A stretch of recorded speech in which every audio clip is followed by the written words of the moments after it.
Welcome to the Ask SQL Family podcast. This is episode number 17, and our guest today is Alex Whittles.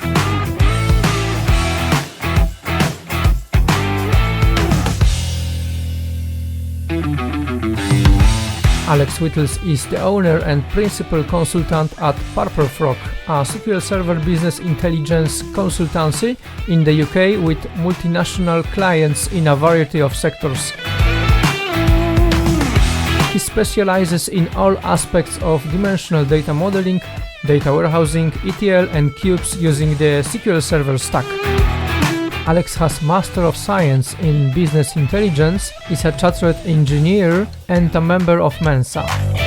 Community leadership includes being on the SQLBits committee, director of SQL Relay, founder and leader of the Birmingham Data Platform user group.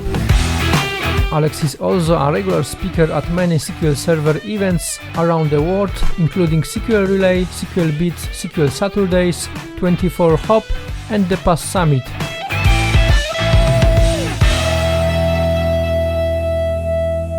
Hi Alex, thanks for being a guest of this podcast and accepting my invitation. Could you at the beginning tell me what is your name and where do you live? Good afternoon, thanks for inviting me. My name's Alex Whittles and I live in Telford in Shropshire. I know that you have your own consultancy company. What are you doing for a living exactly? So I run Purple Frog, which I started 12 years ago now, and it's a Microsoft BI consultancy. Initially we started focusing on data warehousing, ETL, data modelling and cubes, with a special focus on cubes.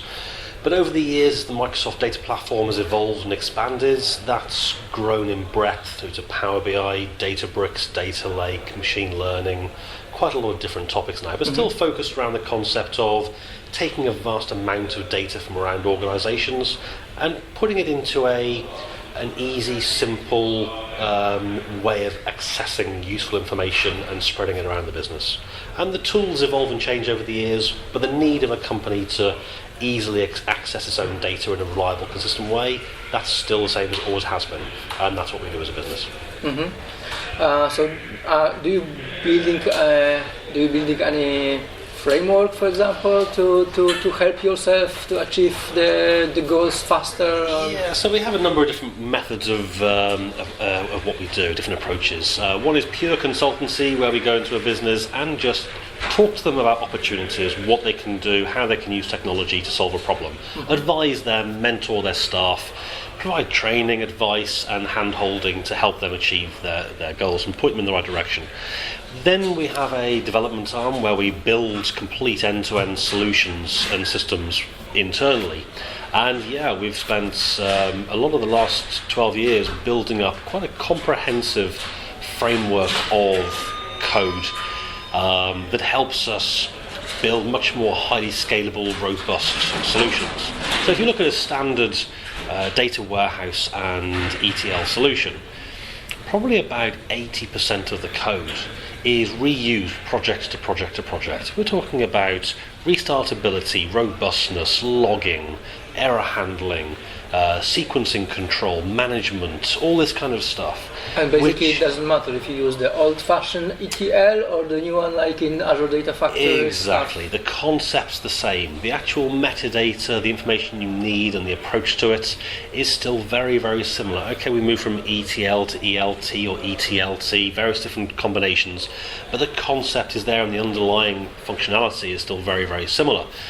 And so we've spent a lot of time and resources building up a kind of large framework and code automation set that when we define a particular user or a particular customer's requirements and work out what they need, the complex job is doing the requirements gathering, the source to target mapping, where's the data coming from. Once we identify that metadata, then the process of actually building the code should be very straightforward. And so our framework automates a lot of that code build, which means it's very standardized, reusable code, very, very consistent. So any of our developers can pick up any code that any other developer's done and know exactly how it works. But also our customers get a very consistent approach to to the code that's been developed. And that allows us to build much bigger solutions with actually quite a small team. We're a team of 6 people, but we've done multinational, huge corporations projects for them that you would think would take teams of 50 or 100. And because of a lot of this code automation of the underlying framework, we can do very, very large projects with actually quite a small team. Exactly, that was my next question, that you and your company, basically you are the same. I've seen that you are hiring people, yeah? So you mentioned that the size of your company is 6 people, yeah? Well, it's actually 5 today, it'll be 6 on Monday. Okay, great, congratulations. New member of team. We're growing as fast as we can. The main limitation we have is availability of staff and resources. And so we're always on the lookout for good people. And that could be existing senior people that are already skilled in technology that can come in on a consultant level. Or it could be junior staff that we can train up, and we have a very strong ethos in the company of training, mentoring, and growing skills. With the pace of change of the technology in the Microsoft Data Platform world, it's no good if you're an expert in technology today, because it's going to change tomorrow. So we have to keep evolving and learning new technology, and probably 20% of our time in the office is spent exploring new technologies. It's a constant iterative learning process. And so, even our experienced staff have to keep learning, have to keep playing with new technologies, doing proof of concept projects. And so, we're pretty much open to taking on anybody, no matter what your skill level, as long as you have the desire to learn, the ability to learn, and as long as you enjoy working with this tech. If you don't enjoy working with it, you're not going to do a good project. We want people who really embrace and enjoy this kind of work and enjoy playing with data, and that takes a special kind of person. Sure. And this is amazing that you're answering on my question in advance, basically. It's just answered on 3 of my questions. It's all machine learning predictive models. We planned for it in advance, Phil. Yeah. So yes, you're still looking for new people to your company. That's good. Many different level of the experience of them. Yeah. So the last few people we've taken on, the guy starting on Monday is focusing around Power BI and pyramid analytics, but with an underlying core of data modeling, data warehousing, and ETL. But focusing a lot on the actual presentation of that into customers. The previous chap that started, his main focus is on machine learning. So his background degree was in artificial intelligence, machine learning models, and he's really pushing that side of the business for us. The guy before that is actually a C# developer. So even though we're a business intelligence house, we are finding there's a lot more coding coming into our world, and so we've now got a C# person, and we're looking for another one actually as well. So C# can help you in SSIS scripts, absolutely, and also in USQL. And it's not just C#. It's C#, it's Python, it's R. There's a lot of code creeping into our world these days. More and more languages. And when you look at tools like Databricks, you've got Scala, you've got Python in there. You need to have a lot of languages and a lot of, but also we. And maybe in the nearest future, you will not need this and know these languages, because there's a new feature in Azure Data Factory, like data flows. Absolutely. But then another part of Purple Frog is that we also provide a managed service. So if you've got a business intelligence solution with a data warehouse and an ETL system, a cube, then as a business you need that to be up and running and maximize its uptime, because it becomes a business critical solution. If your board or CXOs are relying on this system to produce all of their management KPIs and their understanding of the performance of the business, when that's down for 2 days, it can cause huge problems. Some of our customers rely on it hour by hour during the day in a real-time environment to manage their real-time stock distribution to manufacturing warehouses. Banking customers need real-time information from their warehouse to actually manage their investments and portfolios. And so they very quickly, a good data warehouse and a good cube or reporting solution will very quickly become a business critical system. And so we provide a monitoring system where we look after those solutions for customers and monitor them in real time on a second by second basis, and monitor the data quality, the data accuracy, as well as the actual functionality and successful completion of the data load jobs and everything else that goes with it. Even down to the duration of how long the load takes, how long the cube's taking, query duration, that kind of thing. And so we have quite a comprehensive monitoring solution that we built in-house using C# that just sits there constantly checking all the time in your servers, and as soon as there's a potential problem, it alerts us with our support desk, and we can jump in straight away and actually help fix that for you straight away before you even know there's a problem. Exactly. And so things like that, it's not actually a BI solution, but it's a business critical C# solution that we've developed that help us manage and maximize the uptime of our customers' environments. So everywhere we look, there's code, there's C#, there's things like that coming into it. And so having that as from the business perspective, you can save a lot of money using that solutions. Yeah, absolutely. So we had a choice of buying an off-the-shelf solution or numerous off-the-shelf solutions that are available. Most of the vendors of monitoring software tend to focus more on the DBA side of the world. And there's some fantastic tools out there that monitor databases from a DBA perspective. But from a BI perspective, it's not necessarily enough just to be able to look at how fast your queries are running in the data warehouse, how fast your queries are running in the cube. It's also really critical to look at, is the data right? Has something changed in your data that isn't right? It may be working technically, but is the actual result coming out correct? So things like in the quality of data is quite high. Things like in a retail environment, we know that your retail sales for last year shouldn't change. Therefore, we monitor every 5 minutes. We run a check to say, okay, the value of sales last year was this value. As soon as that changes, we'll flag in a specific range, any range you define. We work with customers to define specific or customized checks. And so let's say we're looking at last year's sales. We know that we're already in October now, so last year's sales shouldn't change. Every 5 minutes we'll check that number and make sure that's consistent in the cube. If that ever changes, it means you've got some rogue data coming into the system. Transactions for this week have gone against the wrong year. Something's gone wrong in that chain of process. The data's loaded okay, but it's actually not valid data. And so we check the data quality. Things like year-on-year performance or year-on-year changes. We can run minute-by-minute checks or hourly checks to say, okay, the value of sales in this week should be roughly equivalent to the comparable week last year, plus or minus a 10% growth, for example. And as long as your data falls within that region, that boundary, we know that it's pretty much going to be okay. As soon as it falls outside the boundary, it indicates there may be some rogue data or something's happened with invalid data in the environment. There's a warning, and so it's both about technical functionality, performance, and also data quality.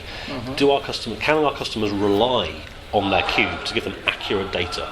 And so it's a very specific business intelligence orientated monitoring service rather than purely looking at locks and blocks and weights in a database. That's an interesting approach to the monitoring, basically, how to monitor the quality of data. That's interesting. It monitors not only the technical side of it, but the confidence level. And hope, we can find these issues and resolve them before most businesses even know they exist. And so by building up, as we get a managed service contract with a customer, we work with them over time to constantly build this set of checks, to add more and more over time, to improve the robustness and reliability of their solutions. And that's a constant growing involvement. And it's interesting. Okay, so our listeners and readers can see it, but currently we are sitting at the Microsoft HQ in Reading. This is 4th day of Data Relay. It is. And tell me something about this event. So Data Relay, which until this week was called SQL Relay, it started nine years ago now as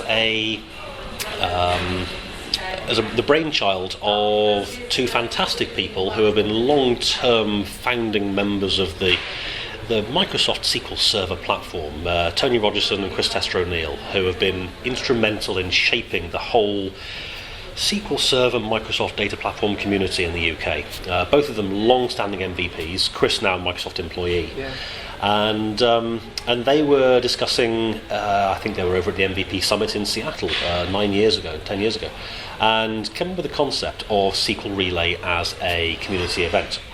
So in the UK, we're very, very lucky to have a large number of Microsoft data events. We have SQLBits, which is the second biggest conference of its kind in the world, and we have a lot of user groups or meetups that run all around the country in the evenings over a couple of hours. And there wasn't really anything in between. So SQLBits, once a year, huge event, a couple of thousand people, great event. Fantastic, yeah. I've been for 3 or 4 years. Yeah. And it just keeps getting better and better, we love it. Yeah, sure. But there was nothing really in between. And a lot of the user groups were operating entirely independently and not really communicating too well as a whole about coordinating speakers, approach to things, and really just working together. So Chris and Tony came up with the concept of SQL Relay to really bring the data platform community leaders together to run a centralised event. And it started out in its first year as a coordinated set of evening user groups over a week across the entire UK, culminating in an event in Thames Valley Place in Reading, here where we are today. And if I remember correctly, we had the amazing Itzhak Ben-Gan doing our keynote speech on introducing windowing functions to SQL Server, and our minds were just blown away. It was amazing. And it worked. It got all of the community leaders working together and discussing how we can actually evolve the Microsoft community in the UK and how we can improve it and make it bigger and better. And so the second year, SQL Relay ran again, and instead of just being evening user groups, we extended it to all-day events. And they were spread over 2 weeks. And so we had more speakers involved. We managed to get some funding from Microsoft. It turned into a full-day, single-track, single-room event. And it just grew. And there was an opportunity to really evolve it and turn it into a really powerful feature in the UK data community calendar. And so I was involved from year one. Obviously, I run the Birmingham user group, so I was involved from that perspective.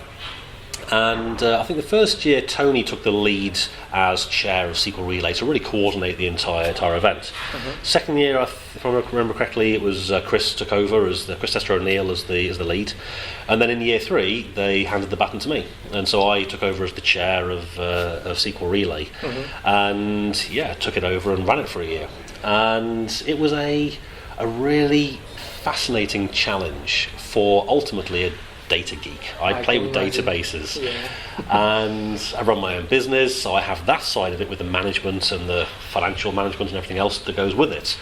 But running a conference is a whole different set of challenges, and I took it on without really realising the extent of how difficult it was going to be and time consuming, but incredibly rewarding, and I loved it. Really enjoyed it. And so in that year 3 we expanded, and so we still had 2 weeks worth of events. So I think we covered 8 venues across the UK over a 2-week period.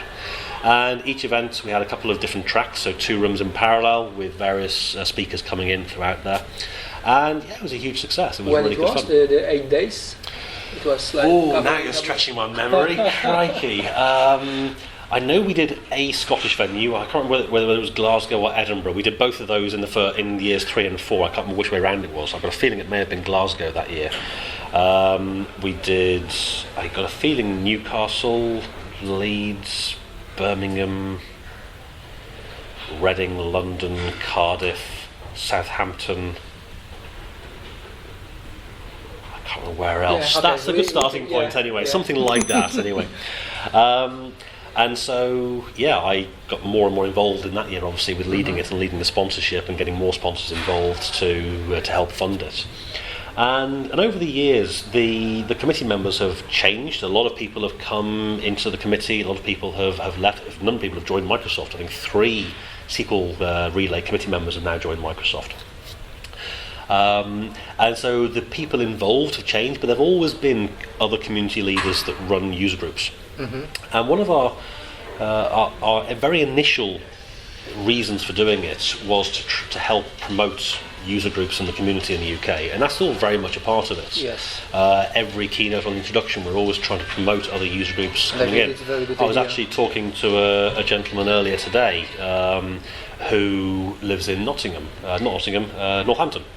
And there's currently no meetup in Northampton, so he's quite keen to get involved in the community. So I'm now talking to him about how we go about setting up a new user group there. Yeah, how you can help, yeah? Yeah, it's about what we need to do. It's setting up a venue, how to promote it, how to get speakers, getting contact, that kind of thing. Venues don't come for free. We'd like to put on catering if you can, get some pizzas in or something, and that all takes a bit of money. So which sponsors are around that can actually help with that? What kind of venue do you need? How do you go about it? So when I set up the Birmingham venue, Tony Rogerson did the same for me. He gave me a lot of advice on how to go about setting up the event. Now you as and now, pass the baton on, and I've had a few years' experience, so it's really nice to be able to help out other people.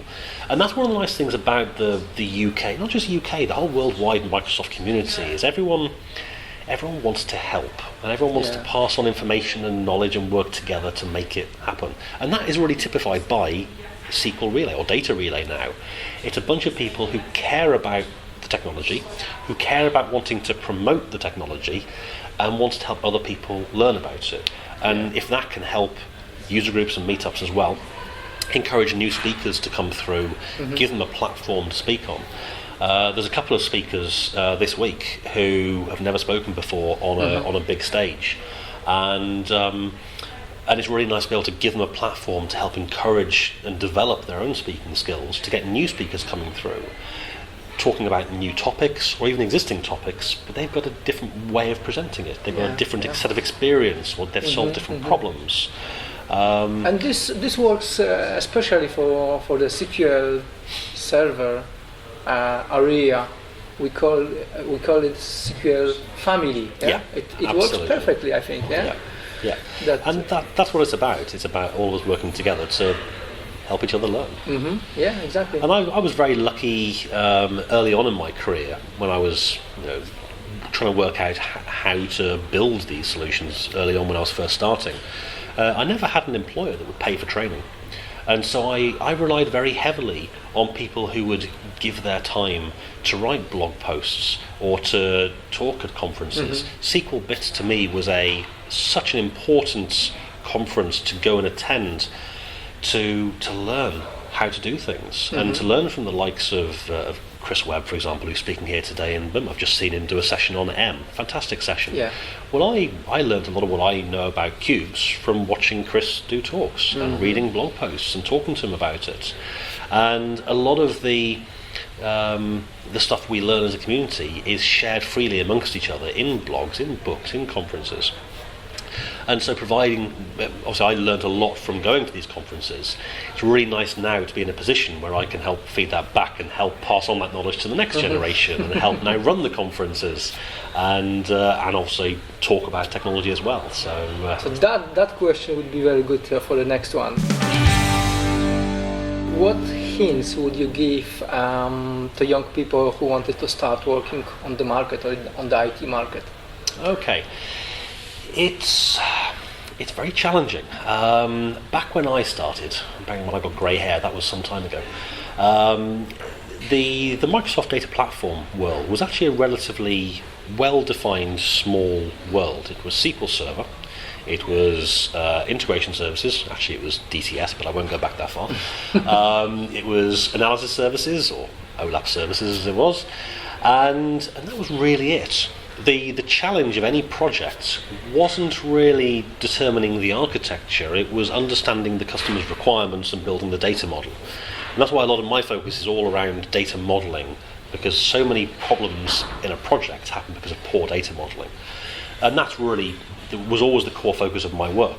When you're getting into this technology now, it's not just SQL Server, it's not just analysis services, it's SQL Server. Is it SQL DB in Azure? Is it managed instances? Is it SQL DW? Is it SQL in a VM? Is it data lake?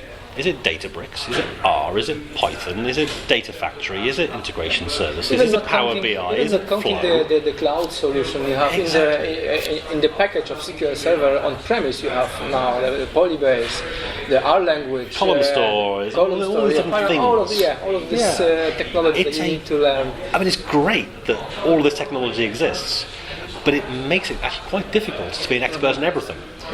And so knowing what you want to focus in is actually a really big challenge. So anyone starting out in this industry, if you're trying to choose an area to go into, well, first of all, the Microsoft Data Platform world is a wonderful place to be in. Compare it to other competing environments. Just the community itself is so much more sharing, open and welcoming. You will find it much easier to learn and find it easier to make contacts in the Microsoft world than other world, which is why I still work in the Microsoft world. And by coming to events like SQL Relay, by going to SQLBits, SQL Saturdays, all these community events, it gives you an opportunity to spend an hour learning about a particular topic. Now, you may not leave that hour being an expert in it, but you'll understand the concept of what it is. And so it's getting more and more important to be aware of all the different components in the data platform. Not to be an expert in every one of them, but to be aware that they exist and to know how they may fit into a jigsaw. So that you can focus on the area that you're currently working on, but when you hit a problem, it's having an awareness of what other technology is available to you to be able to solve that problem. You can use. And you can think back, okay, last year I saw a talk on, I don't know, Flow, for example. Great. I know, I've seen that work in a demo, I think that may be suitable. I'll now spend a few days looking into it, playing with it, and actually trying it out. But unless you've seen a talk at a conference or read a blog, how would you know Flow even exists? How do you know whether Databricks or Data Lake are valid options for a big data analytics solution? So it's important to have an overview of all these different technologies. So if you do go to a conference, don't just go to the sessions that tick the box of what you're working on now. Broaden your horizon and go and see the sessions that don't tick your boxes, the things you don't know you need to know about. And you will find out that a number of those topics actually do become very, very useful for you in future months or years. Because at some point you'll hit a problem and you'll think back to that session and think, yeah, I know that technology is going to work. But also, you know who the speaker was. You know if you need help with it. You know an expert who you can ask. Most of our speakers are, well, if they're not consultants or contractors, they're very helpful people and they like talking about this technology. Not a single one of them wouldn't respond to an email asking for some help or advice. Yeah, they're sharing the emails, Twitter handle and exactly. etc. Yeah, so you can ask. You know who can ask. Yeah, and so it's a very good way of actually finding out useful information about other topics. So that means you get a wide breadth of awareness of tools, and that then means as your whatever job you go and look for, you can start to expand your breadth of knowledge and then over time focus. Not once in my career did I ever decide to be a business intelligence consultant.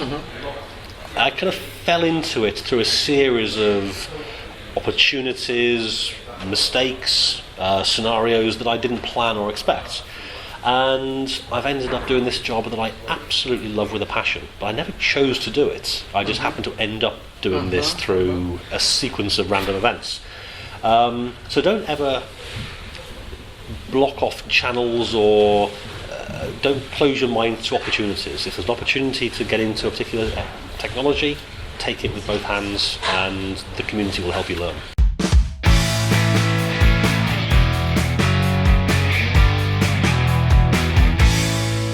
So you also have your own blog, yeah? I do have a blog. Having said that, it may not be as up to date as it used to be. I used to make a point. You are very busy, I can imagine. Yeah? So I used to religiously blog at least once a month. And bear in mind, these were always quite in-depth technical blogs that may take a number of days to write, sometimes even weeks to write. Days or weeks, yeah. So some blogs I was preparing for even months of refining code and getting it right and getting it ready, and then it's ready for a blog. And I would use the blogs as a way of actually starting out with ideas about problems I'd solved or different interesting techniques of data.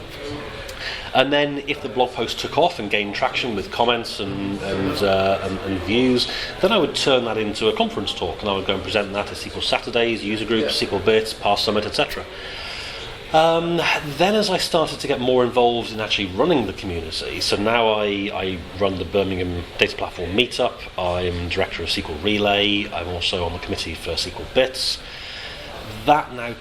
Those three combined, especially Data Relay and SQLBits, take up a phenomenal amount of my time. And they pretty much take up all the time that I used to have to write blogs. So I think I've only written 2 blog posts in the last 6 months. I do need to get back to that, because I find that a really good way of learning myself. If you want to learn new technology, set yourself a challenge, set yourself a scenario to solve, figure out a solution to it, write a blog about it. It's going to help someone else. It also helps crystallize in your own mind how a technology works. Like doing a conference talk. It really helps you learn a new technology when you're preparing a talk.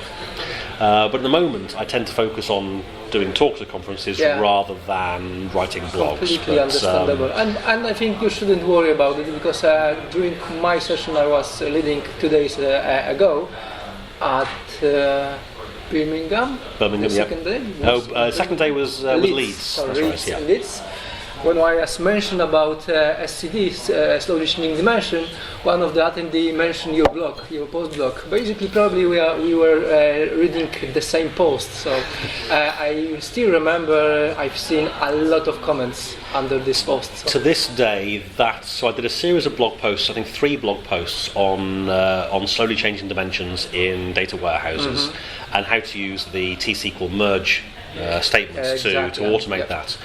And to this day, that is by a country mile the most popular blog post that I've ever written, or series of blog posts. I actually did my master's degree thesis on that topic, on the performance characteristics of loading SCDs, and the blog posts came out as a result of that. And actually, my very first, it was my second ever SQLBits talk was on that topic.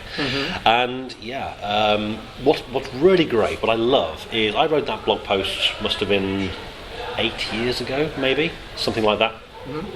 And still to this day I get comments on, is this still the best approach to doing it? Well, I had that comment last week. The merge, yes, you mean? The merge. Yeah, absolutely. Exactly. I use it for cloud solutions, on-prem solutions, every single day. Have you heard about the SCD merge wizard?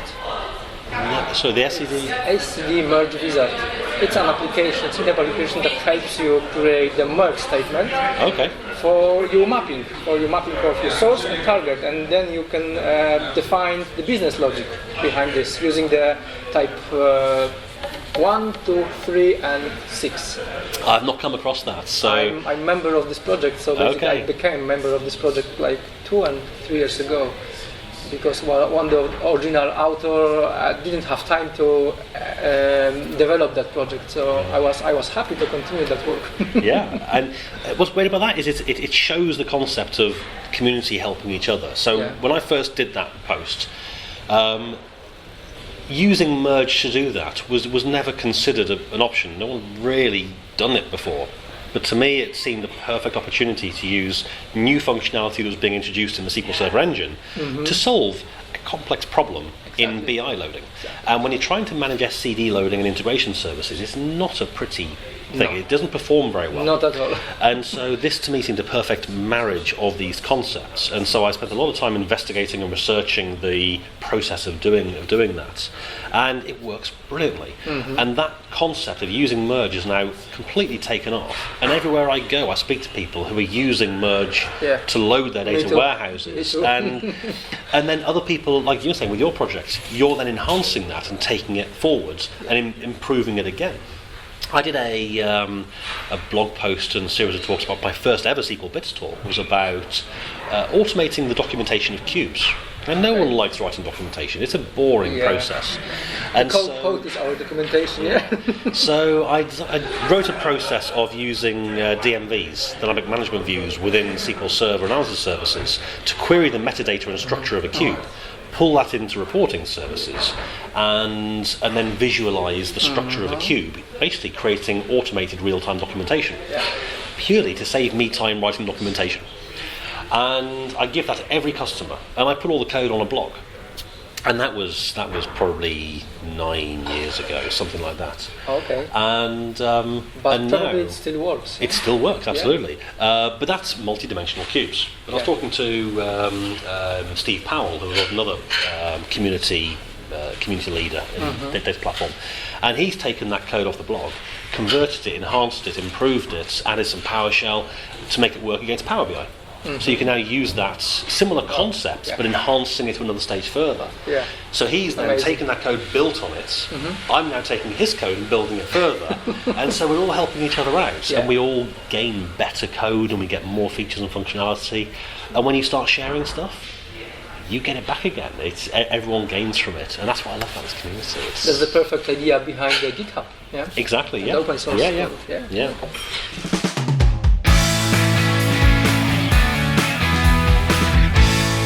So we are talking about the community, SQL family members, etc. What do you think about the MVP those days? MVP? You mean the actual MVP program as a whole? Program, yes. It is fantastic.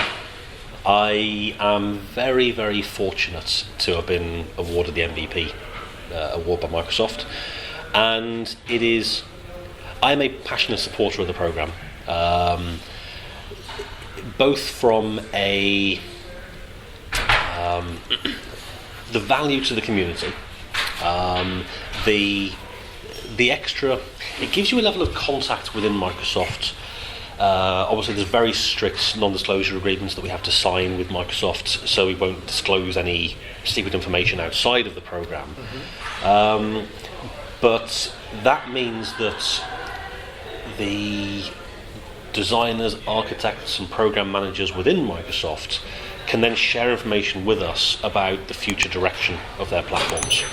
The roadmap. The roadmaps. And that means that does two things. First of all, it means we as a community are able to feed back to Microsoft and say what we love about that, what we're a bit concerned about, where we think that could be tweaked, enhanced, and provide very early feedback on the pros, cons and benefits of that approach.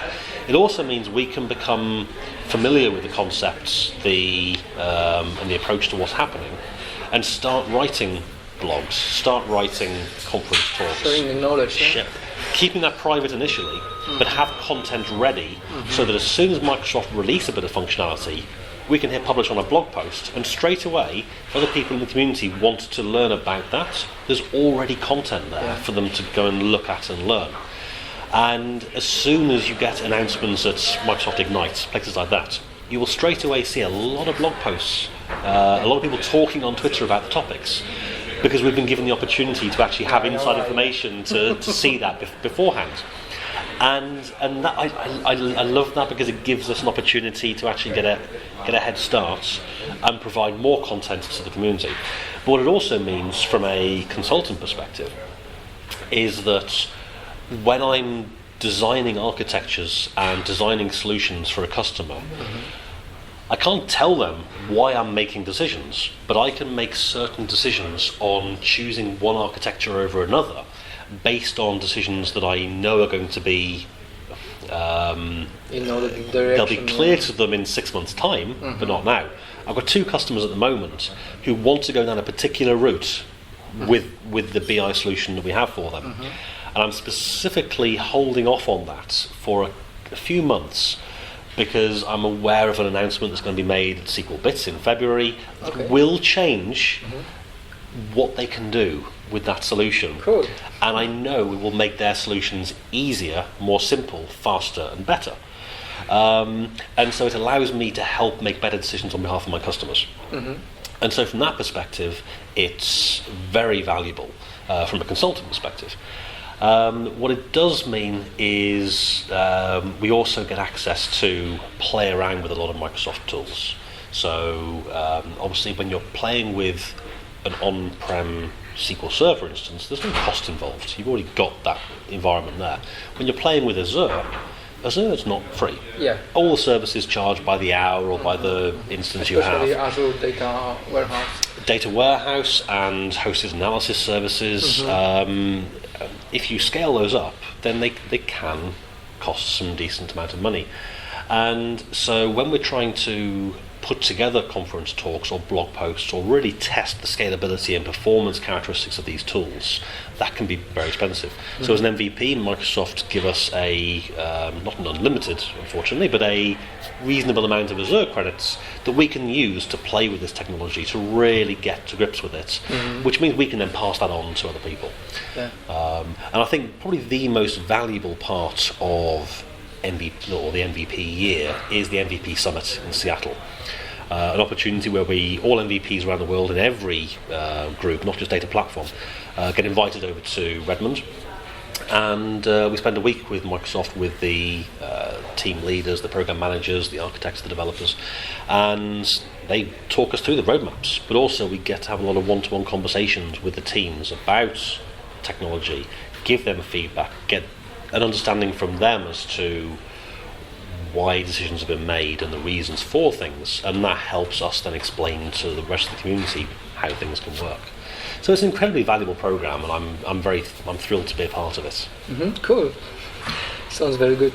And you as a speaker, how are you preparing yourself for a speech? That's changed over the years. I always used to base a talk off blog posts, so I'd write a blog post and then evolve that and turn that into a talk. As my time blogging has decreased, I tend to just jump straight in and do a talk now. It's still based on identifying things that I enjoy talking about and technologies that I find fascinating or interesting.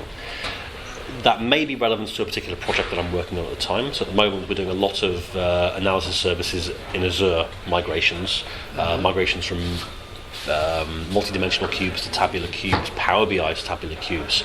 So I'm doing a number of talks about what analysis services in Azure can do, how to manage it, scalability, etc. Because I'm investigating that for my customers anyway. I'm doing that as part of my job. And everything that I learn about it is obviously, hopefully, useful to someone else. I can explore the different options and the ways of managing it, and then share that with other people. I did a talk this morning in the keynote here about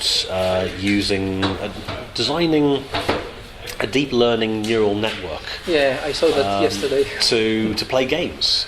Now, there's no business reason why I'm teaching a neural network to play games. That's just pure fun. But in my world as a BI consultancy, it used to be all about getting reliable, clean, accurate data into a data warehouse and present it with self-service reporting. That's still very much a core fundamental part of BI, but once you've got that solid foundation of data, these days machine learning algorithms are so easy and accessible, whether that's through SQL Server R or Python code, whether that's through Databricks or Data Lake or RStudio, it doesn't matter, it's accessible. And it becomes very easy to start doing customer churn predictions or time series modeling or future predictions on things like basket analysis. All these kind of machine learning algorithms are very accessible now. Whereas very accessible, but still I feel that very new for most of the TSQL developers or BI developers. And that's exactly why I did that demo in the keynote today, was to show with 180 lines of Python code, you can create a deep learning neural network that will learn how to play a game with no guidance. And it works. And so 5 years ago, you had to be a data science expert to write that kind of code.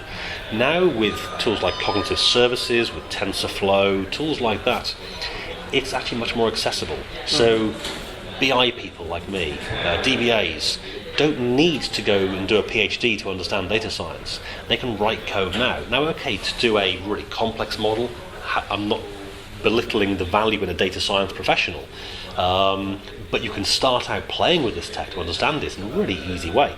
So as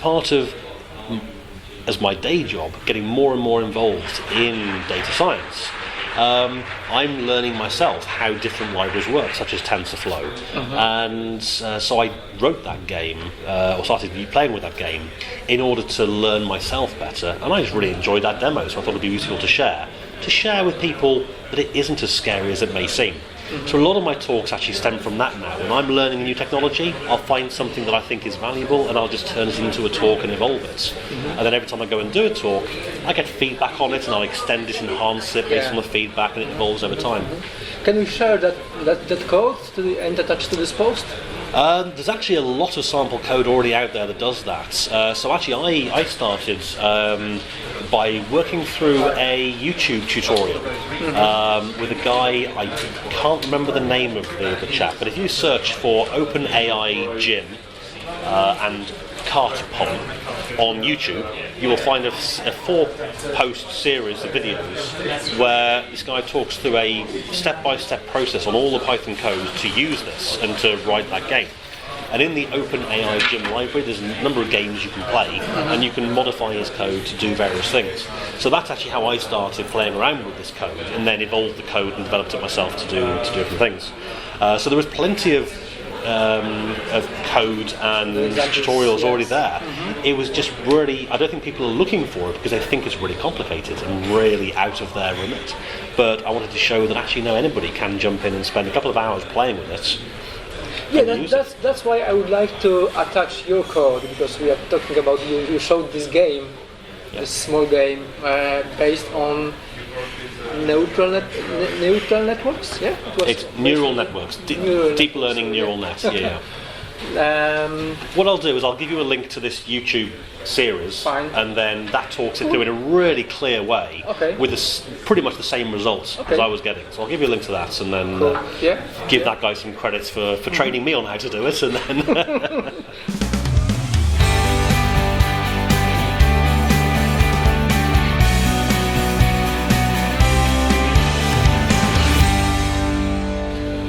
Tell me about your work-life balance. If you ask me or ask my wife, you may get different answers. Yeah. It's something that I always struggle with. So I passionately enjoy my job, and I run my own business. Anyone that runs their own business knows there's no such thing as a day off, really. You're always on duty. I started out as a freelance consultant, and obviously you're working 7 days a week, building a new business. I'm quite fortunate now to have a team of 6, and I've got a team that can carry on doing work without me in the business, although it's still very difficult to detach myself from it.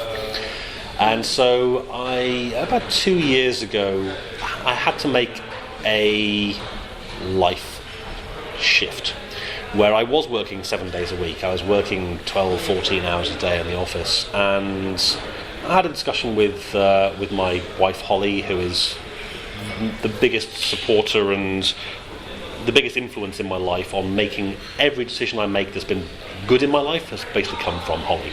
So I owe her a lot. She's my biggest supporter, pusher, and mentor, I suppose. And it was a case of I need to slow down a little bit of work and find a hobby outside of work to try and detach myself from being in the office all the time. And so I took up flying. And you do it again! That was the next question, was it? Starting answering my next question. And so I wanted something that forced me to get away from work and to think about something else. And I've got my dad used to fly when he was in his 20s, and I've got a couple of very good friends who are pilots, and so they encouraged me to take up flying. And so I started learning. I got my pilot's license after I think about 6 months of training, and I've been flying ever since, and I absolutely adore it. It's a total detachment from reality, and you have to focus and concentrate so hard on everything that's going on that I find it incredibly relaxing, because it forces me to stop thinking about work. And so that's been must be focusing on... You're focusing on radio, you're focusing on actually flying the plane, on navigation, on monitoring, on fuel management. There's autopilot. Oh, that's only for jet pilots. Yes, I've got autopilot in the plane. I never use it. It's no fun, is it? You actually want to fly the thing. And so I very rarely turn it on. I prefer to actually fly myself. But I find it's like juggling 10 balls. There's so much to think about that you can't worry about work. You can't worry about everything else that's going on in life. It forces you to detach. But it's also an incredibly social thing. I go up flying with my friends. We'll fly off on a Sunday morning for a bacon sandwich somewhere the other side of the country. To drive down to Cornwall takes about 3.5 to 4 hours. I flew down with my sister the other week for an ice cream. We flew down there, had an ice cream on the beach, and flew back again. I've seen also that you fly to the customers. Shall we say one decision-making factor in which customers we take on may be related to how close they are to an airfield. It's not a serious consideration, but if there is an airfield nearby, then it's nice to be able to fly to a customer. You can't always manage it with weather, but it's good fun. It's good fun. So you are a celebrity. I wouldn't quite say that. Wait a minute. Local newspaper has written about you in Spitfire. Let me quote: Alex swaps digital cloud from the real thing for Spitfire treat. Yes, that was a fun day. That was. It was my birthday weekend, and my wife Holly, she's a musician, so she plays clarinet for the Birmingham Philharmonic Orchestra. Very, very talented musician, and so because she's out every Sunday rehearsing, I had this day free on the Sunday, and I thought I'd go flying. And I was looking at where to go on the day, and I spoke to a couple of friends. And my friend John was free; he's a pilot as well. And so we thought we'd go for a jolly for the day. And we were just looking around as to where to go. And I've never been to Duxford. And there's obviously the Air Museum there. And so John suggested we go there. So I flew us down to Duxford. It only took an hour and 10 minutes, something like that, to do what would have taken 3 hours in the car. And as we were coming into to land, the air traffic control came on the radio and basically said, "I'm sorry, we're giving priority to a Spitfire coming in." And like, you can always give priority to a Spitfire. If you're flying a Spitfire, you own the skies, you can have the runway. And so the Spitfire came in front of us, and we had to do a last-minute diversion off onto the grass runway parallel to it. And so we landed parallel with this Spitfire, or just behind this Spitfire. Oh, wow. And it was just a magical experience of just flying close to this Spitfire and seeing it in the air, and it was just something else. And so we landed and then parked up the plane, and then wanted to go over and have a look at this Spitfire and have a chat with the pilot and get a photograph, and and it turns out that they sell flights of this Spitfire from Duxford, which I didn't realise, and they had one flight that was free, that was available on that day, and so it was my birthday weekend, and so I was thinking, well, once in a lifetime opportunity. I can't really justify the cost of it, but how often do you get an opportunity to fly a Spitfire? Exactly. And it turns out, my friend went down with me, John, about probably 6 or 7 years ago, had flown that same Spitfire, which used to be owned by Red Dragon up in North Wales, and he'd flown it up there. And so he was the little devil on my shoulder saying, do it. And so I signed up and did the flight. And obviously because I've got my pilot's license, I was able to take control of it. And we had a half-hour flight around Duxford, around Cambridgeshire. We did a victory roll in it, and then he gave me the controls. And we were flying in close formation with the Harvard, with my friend John in the Harvard. So got the most fantastic photograph from the Harvard looking at me in the back of this Spitfire. And to this day, it's just my favourite photograph that's ever been taken. And that experience of actually feeling the raw power in that Merlin engine and the sensitivity of the controls compared to the PA-28 that I normally fly, which is it's like flying a Cadillac. It's very relaxed and forgiving. And with a Spitfire, you so much as touch the controls and you're flung sideways, and the sensitivity and that power is just, you cannot imagine it until you get into the thing. Wow. What really struck me was whenever you hear a Spitfire, it's an unmistakable sound of that Merlin engine is just very recognisable. It's instantly recognisable. It's a phenomenal sound. Once you get into the Spitfire, completely different. It doesn't sound anything like it. It's really strange. But yeah, it was a fantastic experience. The only slight issue was it was a little bit of a squeeze to get into the cockpit. I'm 6'6", Spitfires weren't really designed for people of my stature. And so you can look at the photograph and see my head actually just touching the roof of the cockpit, squeezing into the glass. So it was a tight squeeze, but it was an incredible experience. I actually flew back into Duxford again about 3 weeks ago and had exactly the same experience of flying in formation with the Spitfire as we were going around the circuits coming into land, and again had to divert off to the grass strip again next to the Spitfire, but it was lovely. It was such an incredible experience. So it sounds like you found perfect hobby for you. Absolutely, I love it, and it gets me away from work, and it really does help the work-life balance of, they say a change is as good as a rest, taking your mind away from something. Now whether that's flying, or my wife, it's music, it's going to see her doing concerts, anything like that that takes your mind away from whatever's stressing you out on the day, the day-to-day grind of normal day-to-day life. We all have it, we all have stress. It's finding something that detaches you from that and gives your brain a break to think about something else, and you go back more refreshed. And I find having that little bit of time away, whenever I go flying every couple of weeks, just gives me a renewed vigour for work when I get back again. And so I'm learning how that work-life balance needs to work at the moment, and it's an evolving process, but I'm trying. Like we all. Aren't we all? The really last question. Children? We don't have children. I have 8 delightful godchildren and 2 nieces and 2 nephews, and I'm very fortunate. I get to spend a lot of time with them, and they are all wonderful. The beauty of them is that when they play up, you can give them back to the parents. Great. Okay, Alex, at the end of our conversation, tell us where we can find you. Where you can find me, I'm on Twitter with @PurpleFrogAlex. My website is purplefrogsystems.com. You can find me on my blog is purplefrogsystems.com/blog. Or if you go on to the Contact Us on the SQLBits website, those emails come straight to me. So, or you can find me at most events around the UK or around Europe, speaking or helping. So yeah. Great, perfect. Thank you very much for this conversation. Thank you very much indeed. It's been a delight to speak to you. Thank you very much.